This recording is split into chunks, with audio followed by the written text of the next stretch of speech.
Assalamualaikum warahmatullahi wabarakatuh.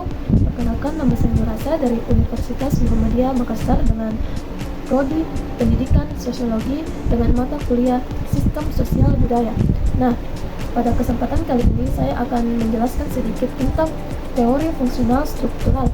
Nah, teori ini adalah salah satu perspektif utama dalam sosiologi yang menjelaskan bagaimana elemen-elemen masyarakat ini berfungsi untuk menciptakan stabilitas, keteraturan, dan keberlanjutan sosial.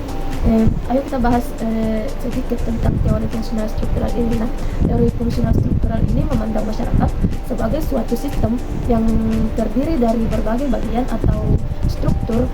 Setiap struktur ini memiliki fungsi tertentu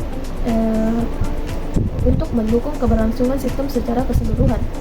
Dengan kata lain, teori ini menekankan bagaimana elemen-elemen masyarakat bekerja sama dan menciptakan keteraturan dan stabilitas. Nah, di dalam teori fungsional struktural ini memiliki 4 konsep utama. Yang pertama itu struktur sosial. Nah, struktur sosial ini mencakup institusi seperti keluarga, pendidikan, agama, dan ekonomi. Nah, setiap institusi ini memiliki peran spesifik dalam menjaga keberlangsungan masyarakat. Yang kedua itu fungsi sosial. Setiap elemen masyarakat ini memiliki fungsi manifest, yaitu fungsi yang direncanakan seperti sekolah untuk mendidik siswa atau murid-murid. Yang selanjutnya fungsi laten, yaitu fungsi yang tidak disadari atau tidak direncanakan, seperti misalnya sekolah menjadi tempat membangun jaringan sosial. Nah, selanjutnya disfungsi, yaitu ketika elemen masyarakat mengganggu stabilitas seperti korupsi dalam politik. Nah, selanjutnya yang ketiga itu keseimbangan dalam stabilitas. Nah, masyarakat ini cenderung mencapai keseimbangan melalui penyesuaian antar bagian yang saling bergantung. Nah, jika terjadi perubahan, masyarakat akan berusaha kembali pada keadaan stabil. Selanjutnya yang keempat itu nilai dan norma sosial. Nah, nilai dan norma adalah perkat sosial yang memastikan individu menjalankan perannya sesuai ekspektasi. Nah, penyimpangan norma dianggap sebagai ancaman terhadap stabilitas. Teori fungsional struktural ini dikembangkan oleh beberapa tokoh-tokoh besar seperti Emil Durkheim. Beliau menjelaskan bagaimana solidaritas sosial, baik mekanis maupun organik, menjaga integrasi masyarakat. Yang kedua itu Converson yang mengembangkan model agil, yaitu adaptation, goal attachment, integration, dan latensi yang menggambarkan kebutuhan dasar agar sistem sosial tetap stabil. Nah, tokoh yang ketiga itu Robert Camerton.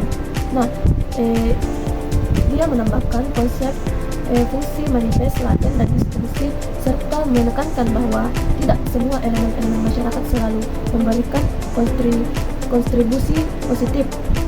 Adapun beberapa contoh penerapan teori fungsional struktural dalam kehidupan sehari-hari kita, yang itu seperti yang pertama itu dalam pendidikan.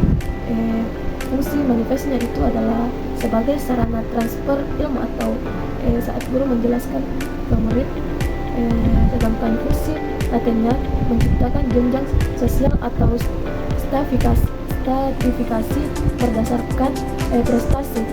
Yang kedua itu dalam keluarga. Ini berfungsi sebagai unit utama dalam sosialisasi dan pengasuhan anak, serta memberikan dukungan emosional. Yang ketiga itu dalam ekonomi dan politik. Dalam sistem ekonomi ini menyediakan kebutuhan material masyarakat, sedangkan sistem politik menjaga keteraturan melalui aturan formal. Teori fungsional struktural memberikan perspektif yang sistematis tentang bagaimana elemen-elemen masyarakat bekerja sama untuk menciptakan keteraturan dan stabilitas meski memiliki keterbatasan. Nah, teori ini tetap relevan dalam menganalisis berbagai fenomena sosial. Nah, sekian, terima kasih telah menyaksikan video ini. Sampai jumpa pada pembelajaran berikutnya.